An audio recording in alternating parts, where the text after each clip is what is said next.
కృష్ణా జిల్లా పెనమలూరులో 99 టీవీ నూతన సంవత్సర క్యాలెండర్ను విడుదల చేశారు ఎమ్మెల్యే ప్రసాద్. ఈ సందర్భంగా నూతన సంవత్సర సంక్రాంతి శుభాకాంక్షలు తెలియజేశారు ఎమ్మెల్యే. ప్రజా సమస్యలను ప్రభుత్వానికి చేరువ చేసేందుకు 99 టీవీ వారధిలాగా పనిచేయాలని కోరారు ఎమ్మెల్యే.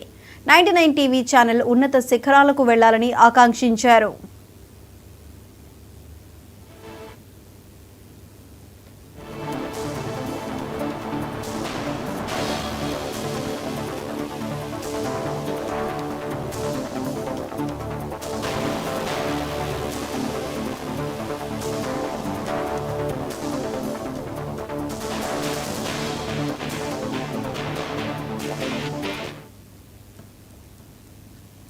వారధిగా నిలబడే 99 ఛానల్ మరింత అభివృద్ధి చెందాలని, అలాగే సమస్యలన్నింటినీ కూడా